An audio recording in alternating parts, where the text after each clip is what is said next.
The lesson for this week is the Unit 1 Elements of Disaster, Chapter 1 Basic Concept of Disaster and Disaster Risk.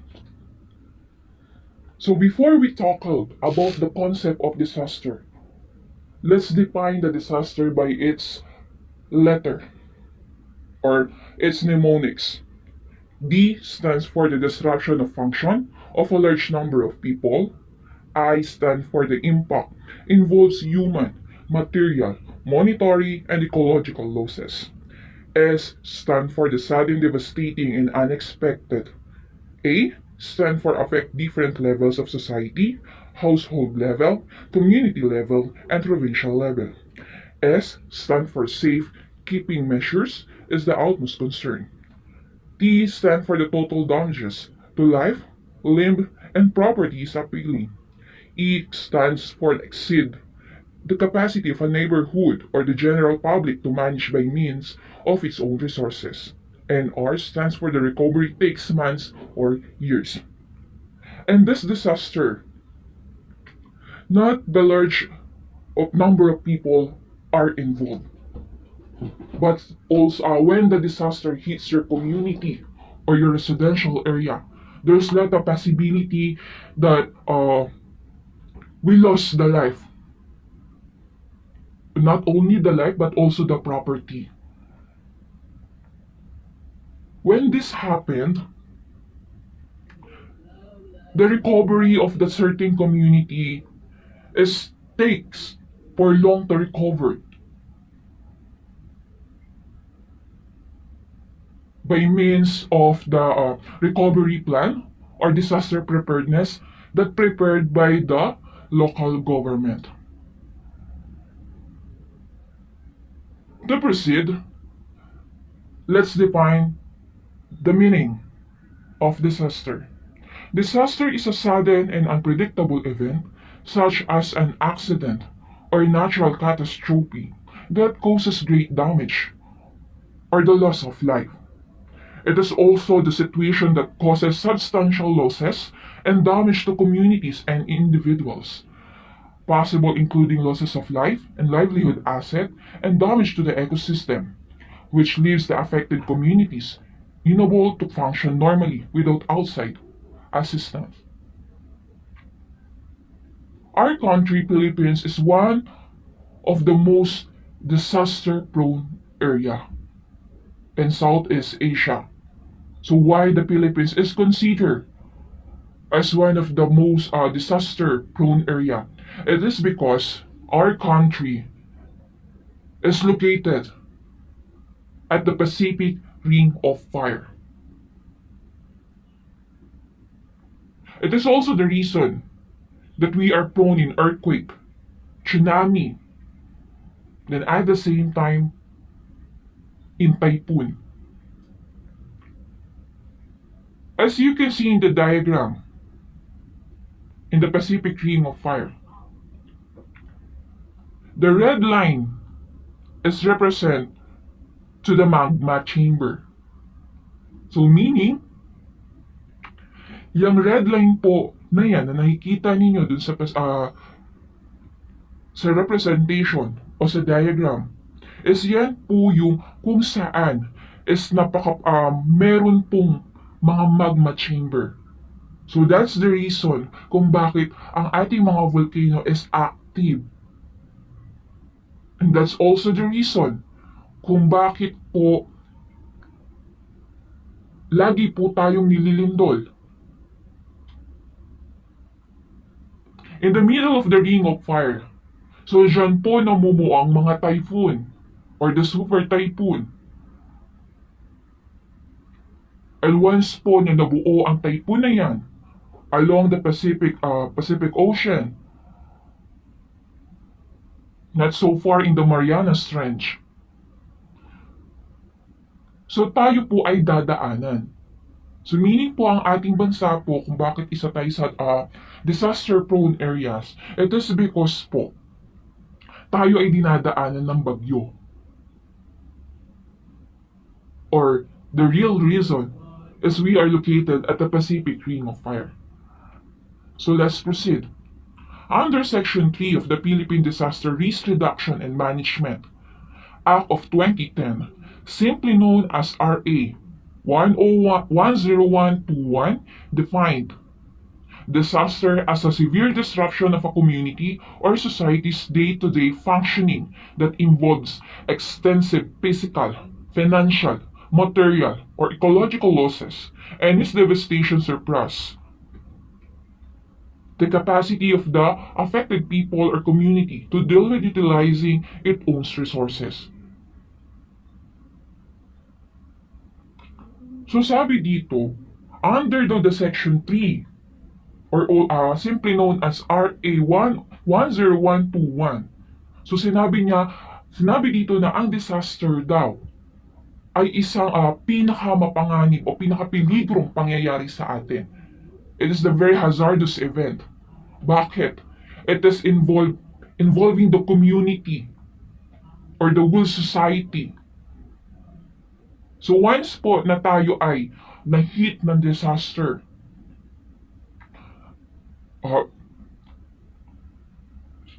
especially the natural disaster. So hindi po natin malalaman kung kailan yan darating. So it is unexpected.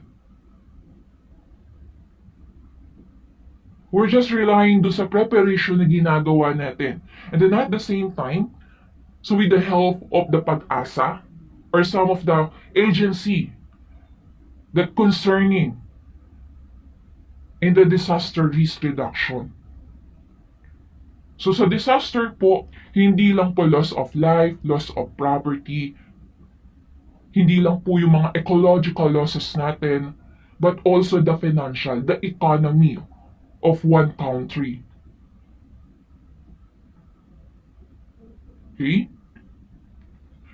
So may ang ating mga vulnerable dito is yung mga people na malapit sa mga dagat, sa mga bulkan, sa bundok, or dun sa mga tao na yung location nila is talagang tinamaan ng disaster. Everything will be changed kapag once po na ang disaster ay tumama po sa isang bansa o sa isang lugar. Okay? So let's next. So John Hopkins Bloomberg School of Public Health. So dinefine po dito ni John Hopkins Bloomberg School of Public Health na yung disaster is merong 3 different levels. So disaster ay hindi po inaasahan na dumarating. Okay? So at the same time, it is unforeseen events.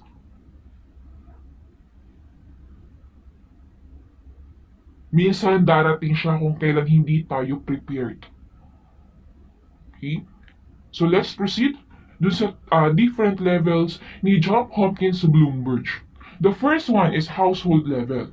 So events that concern major health issues, financial difficulties, death of loved one, or social adversities are categorized as disaster. So sa household level po mga bata, it involves lang po doon sa isang residential area. For like example, sa family ninyo.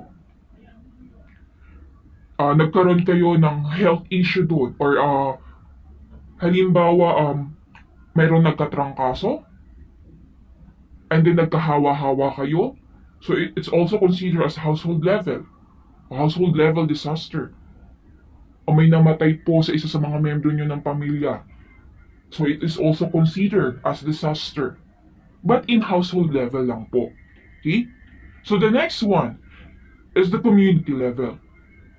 So sa community level, occurrences like fire, collapse of buildings during an earthquake, flood, outbreak, or communicable and contagious diseases, displacement of people due to armed conflicts. Okay, so community level to mga bata, hindi na lang siya per household, but also yung buong komunidad po ninyo is nakakaranas po ng isang sakuna. Okay? Halimbawa, ang bagyong Christina ito sa lugar ng Tacloban.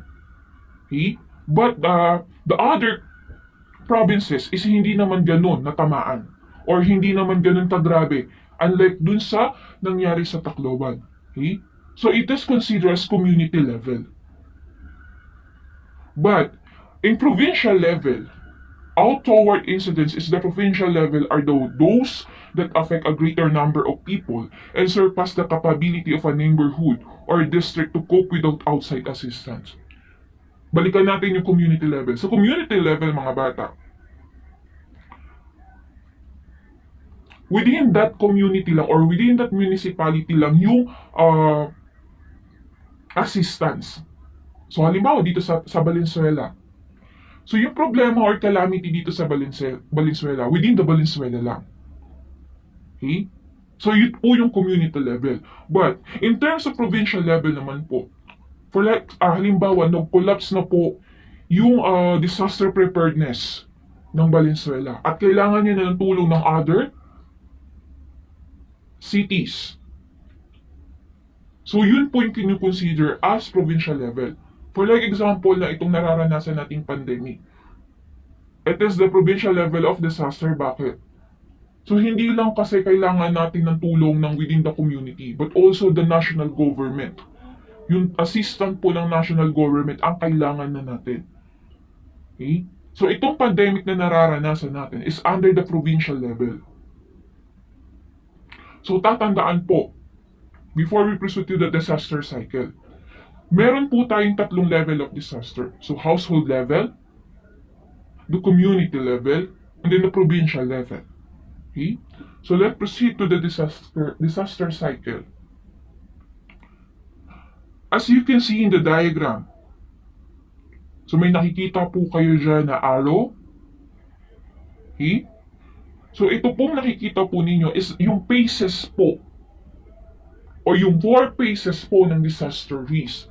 So magmula doon sa paghahanda hanggang sa pagre-recover. Okay? So once po na na-recover, balik na naman po doon sa paghahanda. Ito po yung routine na ginagawa o ito po yung cycle ng disaster. Okay. So let's talk about the phase 1, the mitigation. To prevent future emergency and take steps to minimize their effects. So sa mitigation po mga bata, ito po yung phases kung saan po tayo ay naghahanda, nagprepared doon sa possible na mga calamity na posibleng dumating sa atin. Ano ba yung mga pinaghahandaan? Yung sunog, yung bagyo, ano pa? Yung earthquake. Kung sa mga coastal area naman, yung tsunami. Okay? So yun po yung mga disaster na pinaghahandaan na for the future. Hindi naman natin hinihiling na dumating yung disaster. But in case of emergency, ika nga, is dapat nakahanda na tayo. Hindi yung kung kailan lang dumating yung calamity or yung disaster, is tsaka lang po kikilos ang ating local government. Okay? So let's define the mitigation. So it is the phases occurs before a disaster take place. So gaya nga po na sinabi ko kanina, ito ay ginagawa before the disaster. An organization will take steps to protect people and property while also decreasing risk and consequences from a given disaster situation. So ang tinutukoy po ditong organization mga bata is yung ang ating local government. So sila po ang nangunguna sa preparation, sa readiness, para once po na dumating nga yung disaster is ready na tayo. Okay? So let's proceed. So once daw natapos na yung mitigation, dadako na po yan kay preparedness. So the phase 2, to take action ahead of time to be ready for an emergency. Okay? Kung sa mitigation, nakalatag na yung plano. Okay? Sa preparedness naman po mga bata, hinahanda na po yung mga equipment, yung mga materials, yung gagamitin for the warning, for the announcement. So dito na po ginagawa lahat. Nire-ready na po lahat. Okay? So dito na rin po nagaganap yung mga ilang mga seminar sa mga residential area. O for like example, sa pag may sunog, so March ang ating pinaka mostly na laging may nasusunog. Okay? So kapag papasok ang summer, okay? So that time, yung ating disaster preparedness team is nagre-ready na. Okay?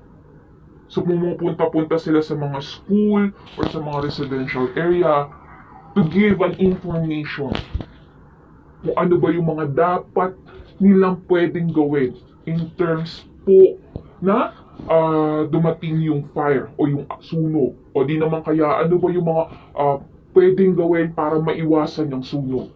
O di naman po kaya kapag may bagyo. So kapag may bagyo before the typhoon land to that area, so yung mga local government or local government official or barangay official, so every time yan, nagbibigay na po ng warning po doon sa kanilang constituent. Lalong-lalo na po doon sa mga flood-prone area. Okay? So naka-ready na rin po yung mga relief goods, yung mga equipment na gagamitin. For like example, yung amphibians. Okay? So nakahanda na po lahat yun. So ito po yung ginagawa during the phase 2. Okay? So before the disaster. Okay? So let's proceed. The phase 3, the response. To protect people and property in the wake of an emergency, disaster, or crisis. The response phase occurs in the immediate aftermath of a disaster. Organization must focus their attention on addressing immediate threats to people, property, and business. Occupant safety and well-being largely depends on its preparedness levels before disaster strikes.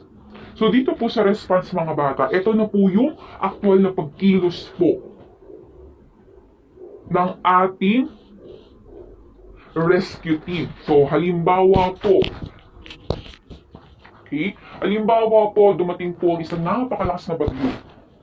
Okay? So, anong ginagawa ng mga rescue team? So, pumupunta na po sila doon sa mga lugar kung saan po pataas na yung baha to rescue yung mga mamamayan na nalalagay sa peligro. O bigyan natin ng halimbawa itong pandemic.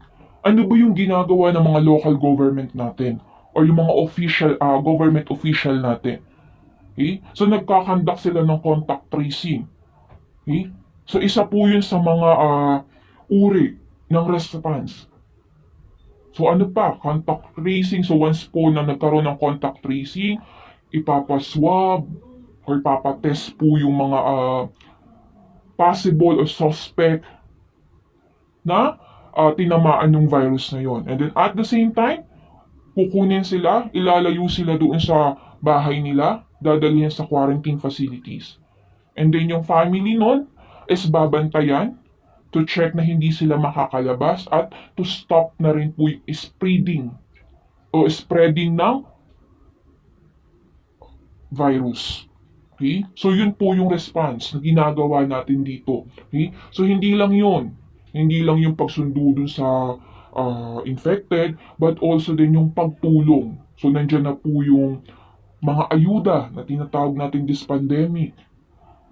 Okay? Yung mga relief goods, lalo na nung during enhanced community quarantine, kung saan po ang lahat ng tao ay nasa loob lang ng bahay.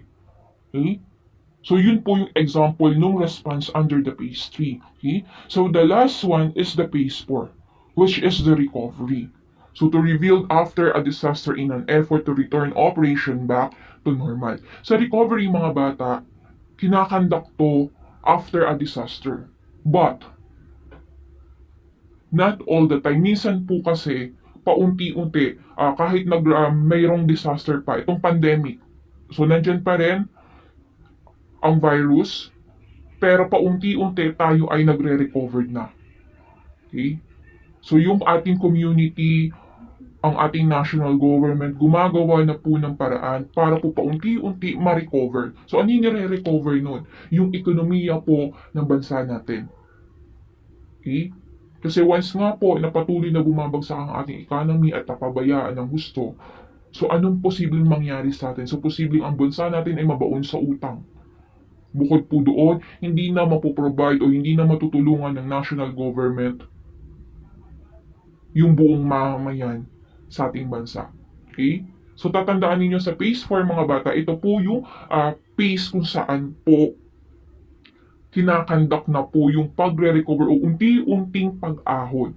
Sa recovery, takes time or it can last more than 6 months or to a year. So matagal po ang recovery. So for like example, itong pandemic, I guess ilang years pa to bago tayo makarecover.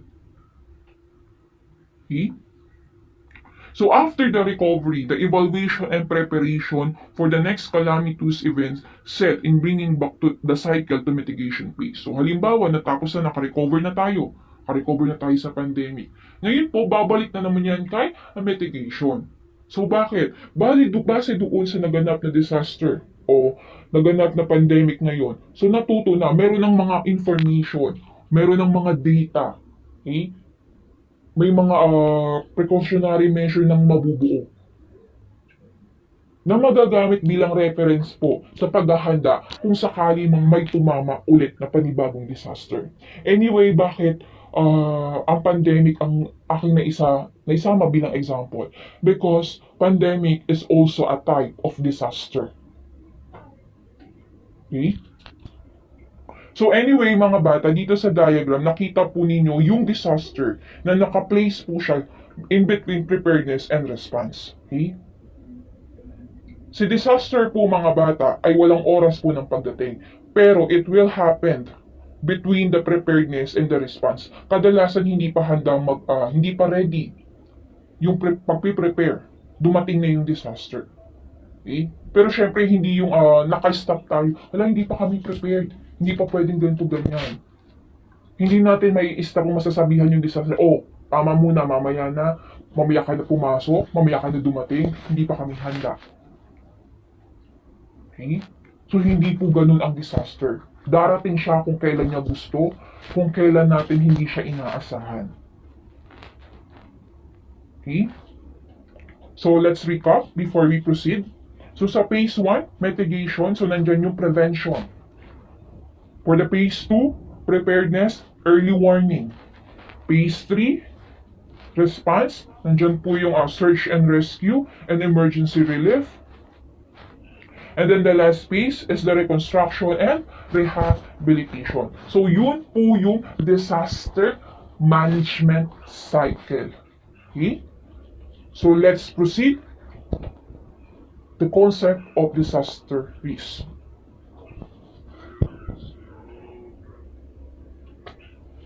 So let's define by its mnemonics. So R stands for the resources. Resources are in danger of being lost. And I stand for the incident.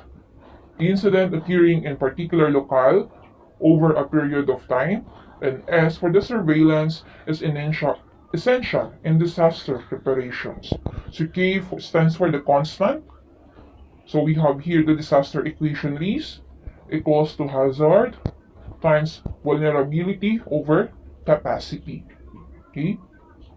So ito po yung meaning ng risk based doon sa kanyang pearl letter. Okay? So yung ating resources daw ay nasa panganib na posibleng mawala. Yung mga pangyayari na darating or hazardous event na darating sa isang lugar sa mga in a short period of time. Okay?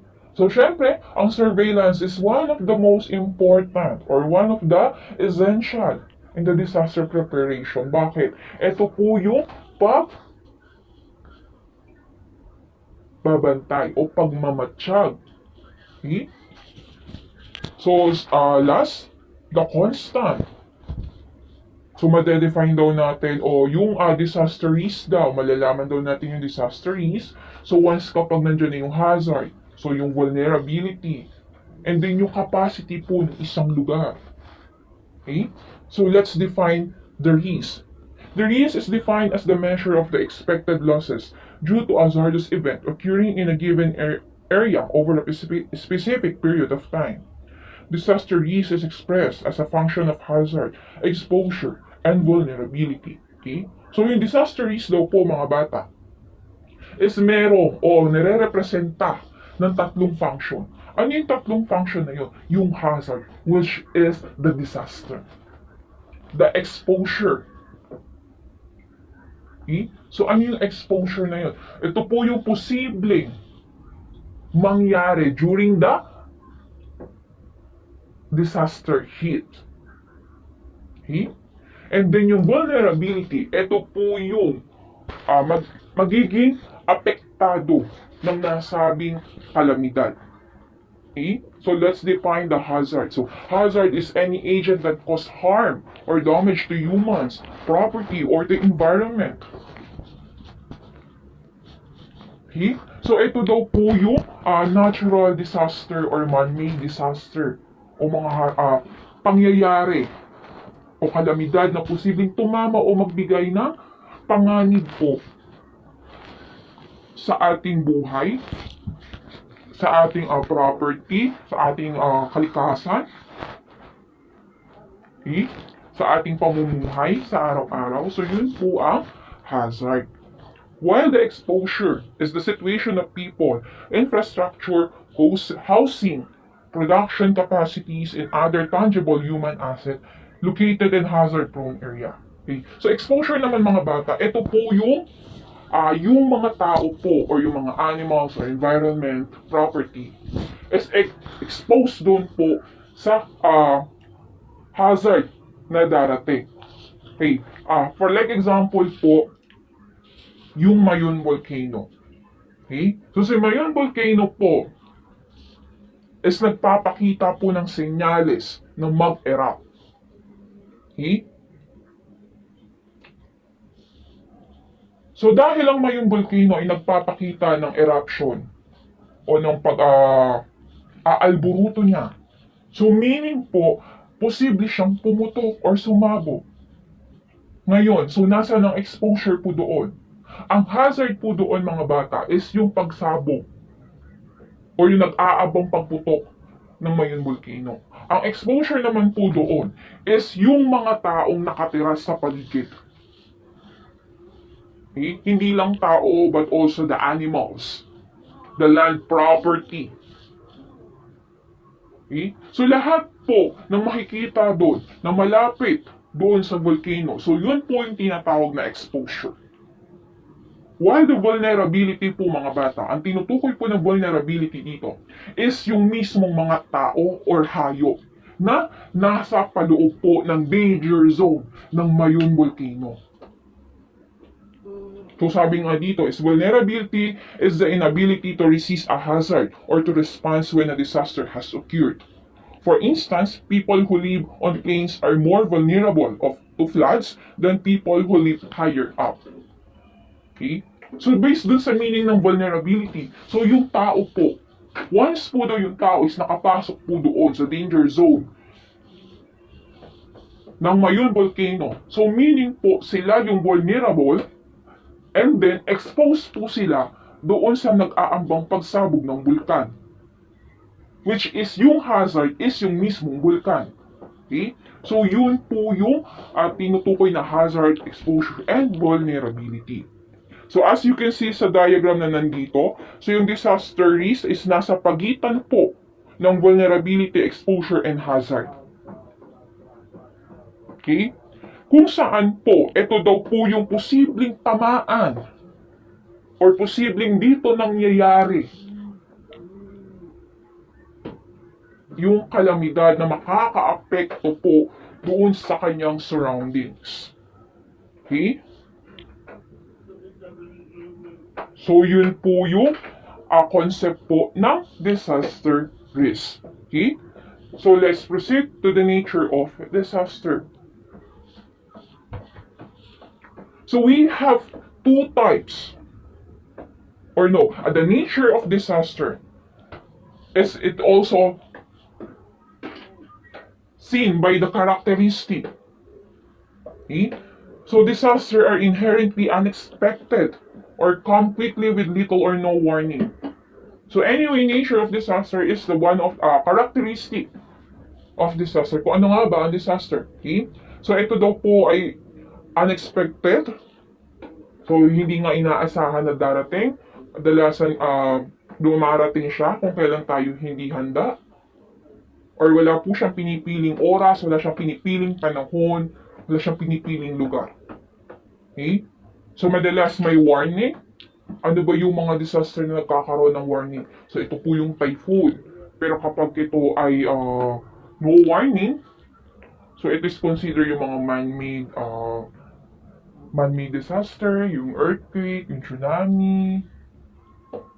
Pero may times naman po yung mga natural disasters nagpapakita naman po ng mga warning signs. But the majority is wala po sila or ang konti lang po yung porsyento na nagpapakita sila ng senyales. Okay? So as a result, disaster cause widespread death, injury, and property damage. Okay? So dahil nga doon unexpected event nga po ang disaster, and then hindi nga daw po siya nagpapakita ng warning, or may warning man is napakakonti lang ng porsyento. Okay? So nagiging dahilan daw po ito ng malawakang kamatayan. So halimbawa, yung Tacloban, tinamaan ng Yolanda. So there's a lot of people na namatay nung nangyaring panahon na yun. O dito sa atin sa Metro Manila, yung Ondoy. So hindi natin inaasahan na ganun kagrabe yung mga bagyong yun. Okay? So hindi lang death of people. May mga nasusugatan din, yung ating mga kabuhayan, yung ating mga alagang hayop, yung ating mga bahay, yung ating mga property, lahat po yan ay masisira. So yun po ang nature ng disaster. Okay? So let's proceed to the major classification of disaster. So we have the two classification of disaster. The first one is natural disaster. It results from an environmental disturbance or peril that surpass the coping capacity of the affected community. So sa natural disaster mga bata, ito po yung binabanggit ko kanina. Okay? So environmental po siya, gawa ito na natural way po siya. So ito po yung volcanic eruption o gawa, sa madaling salita, gawa ng kalikasan. Okay? So volcanic eruption, typhoons, tsunamis, tornadoes, floods, and other hydrometeorological and geologic occurrence. Okay? So sa nature disaster, ito yung mga disaster na hindi natin inaasahan na darating. For like example, itong pandemic, itong COVID-19. So hindi natin siya inaasahan na darating, hindi rin natin siya pwedeng pigilan na pumasok sa ating bansa. As of now, wala pang nakakaalam or pinag-aaralan pa rin kung ano ba yung, kung saan nga ba talaga nanggaling yung virus na yun. Okay? So next, the man-made disaster. So are caused by errors of man, either intentional or accidental. Okay? So sa man-made disaster mga bata, ito po yung gawa daw ng tao. Okay? So pwedeng aksidente or sinasadya. Anong uri ng aksidente? Yung pong banggaan sa kalsada. Ano pa? Ito yung dahil nagkakasunod sa isang residential area dahil may naiwang kandila, may nag-overheat na appliances, which is human error. Okay? And then the next is yung mga pagsabog, yung mga pagbomba. Lately, nababalitaan natin na mayroong mga pagbombang nagaganap sa Mindanao. And can cause of human lives. Yung mga soldier natin, yung mga soldier natin is namatay during the intentional bombing. Okay? So sa man-made disaster mga bata, tayo lang din po ang may kawa. Okay? So next, let's categorize the disaster. So we have here the 3 level. So yung kanina ginawa yun ni John Hopkins. So yun po yung kanyang disaster different levels. Yung household level, community level, and provincial level. So dito naman po, sa 3 categorize ng disaster. So ito po yung kung saan po nagpe-prepared o nagkakandak ng response unit yung ating local government. Okay? So the level 1. Level 1 disaster, community is able to manage the disaster effectively utilizing its own resources. So dito po sa level 1 mga bata. Okay? So within the community lang po yung problem o yung pagsusolve o yung pagre-response. Halimbawa po dito sa Valenzuela. Okay? So si Valenzuela, yung Valenzuela po mismo ang handle ng kanyang problema. Okay? So halimbawa sa Bagyo, hindi hihingi ng tulong ang Valenzuela sa ibang lugar. Bakit? Kaya niya pa. Okay? So, kaya niya pang i-handle. So, yun po yung level 1 disaster. But, in terms naman po ng level 2 disaster, mga bata, ito po yung times kung saan si Valenzuela ay hindi na niya kaya. Hindi niya na kayang i-handle o hindi niya na kayang mag-provide ng assistance doon sa kanyang constituent. Ang mangyayari, si Valenzuela hihingi na ng tulong sa other community. Okay? So, yun po yung level 2. And then, yung level 3 disaster naman po, ito na po yung hindi na rin kaya na mag-assist yung kapitbahay na community. Sa level 3 po, ito na po, tumutulong na po or nangingialam na po ang national government. For like example nga ulit, is yung pandemic. So, hindi kaya lang ni Valenzuela kung siya lang ang kikilos. Hindi rin kaya kung hihingi siya sa other community or other city. So, hindi rin kaya dahil ganun din yung nararanasan nila. So, this time, sa level 3, yung buong national government na po ng Pilipinas ang tutulong sa mga komunidad, sa mga municipalities, sa mga regional, sa mga provinces. Okay? So, yun po yung 3 level of disaster in terms po ng ability ng local government na mag-take action or mag-provide ng response sa disaster. Okay?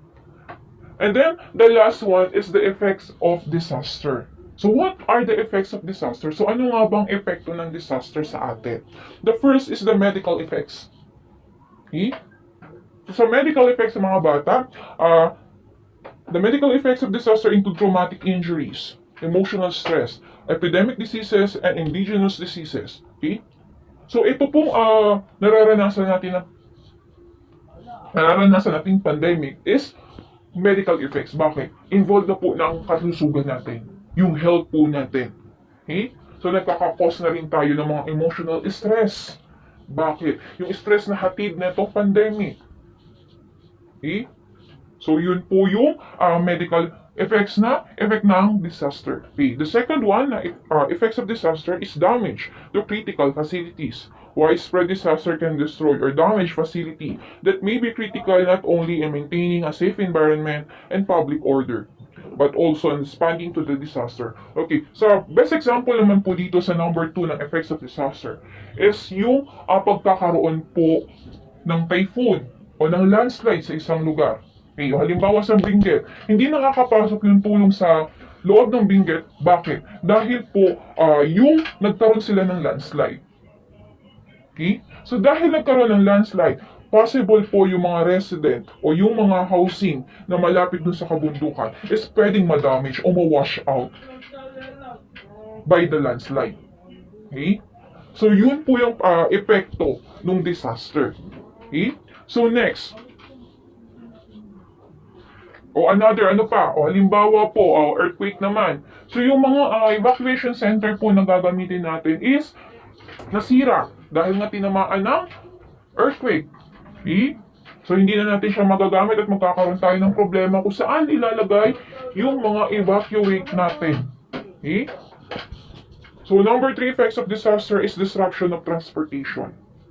Okay? So during the initial stages of a disaster, almost all surface means of transportation within the community are disrupted by broken bridges and roads and streets that are rendered impassable by landslide of flood or floods. So yun yung binanggit ko kanina. So isa sa mga binanggit kong example dun sa damage to critical facilities. So kapag naghatid tayo ng relief goods sa isang lugar, hindi natin sila mahatid dahil dun sa yung mga road na sira or tinamaan ng nagkaroon ng landslide, binaha, nasira yung tulay. So yun po yung epekto ng disaster.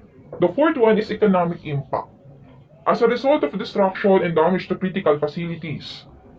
Okay, so dahil nga daw po nasira yung mga pasilidad natin or yung mga building, yung mga roads. So dahil po doon, malaking epekto po ito sa ekonomiya natin.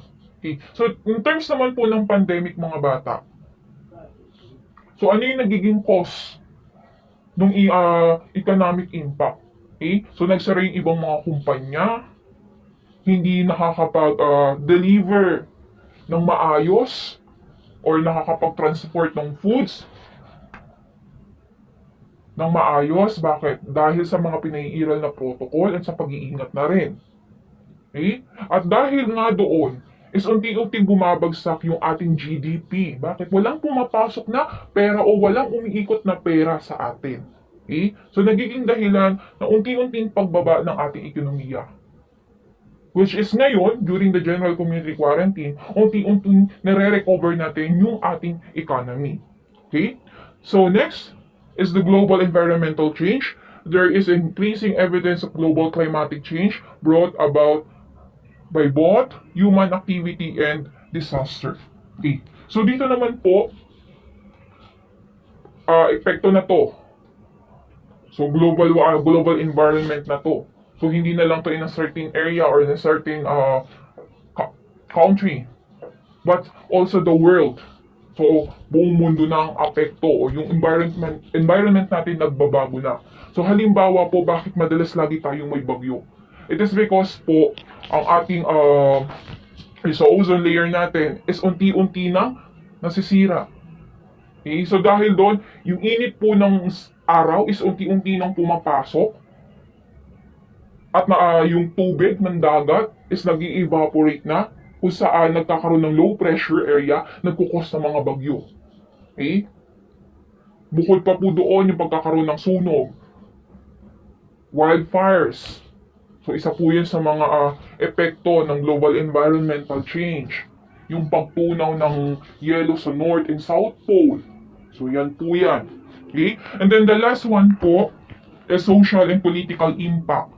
As a large segment of the population in developing countries consists the poor who are the most vulnerable. Whenever a disaster strikes, these countries are the most. Okay? So halimbawa ulit dito sa atin sa Pilipinas, ang pinaka-apektado po nitong pandemic po is yung mga mahihirap. Okay? Lalong-lalo na yung mga nasa slum area. Yung mga citizen ng Pilipinas na hindi naman kayang punan yung pangangailangan nila nang hindi magtatrabaho o magbabanat ng buto. Okay? So dahil doon, dahil nga maraming company nagsara, hindi makalabas ng bahay para makakayod o makahanap ng trabaho or makapaghanap buhay. Okay? So dahil doon, nagkakaroon ng problema, hindi lang disaster yung problema, but also po doon sa within the community na. O halimbawa, yung mga tao labas na ng labas kasi wala na silang makain. So ano mangyayari? Mag-i-spread na naman yung virus ng gusto. Okay? So yun po yung nagiging epekto niya. Doon na mismo sa tao.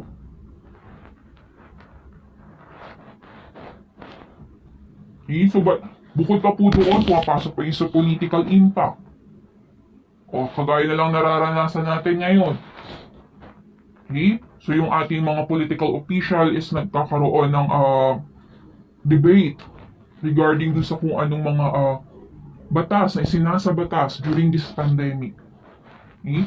So yun po yung mga effects of disaster. So let's recall kung ano nga ba ulit yung mga effects of disaster. So we have the medical effects. the damage to critical facilities, the disruption of transportation, the economic impact, the global environmental change, and the last one is the social and political impact. Okay? Let's recall also the major classification of disaster. So we have the natural disaster and man-made disaster.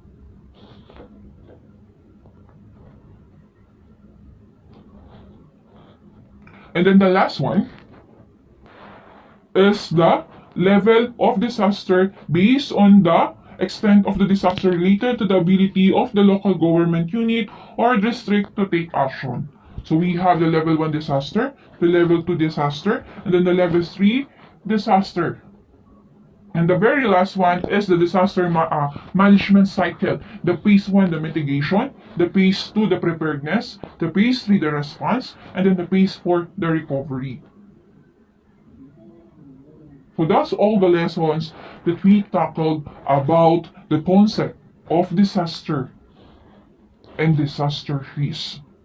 So under the unit 1 of the elements of disaster. So thank you for listening, students, and have a good day.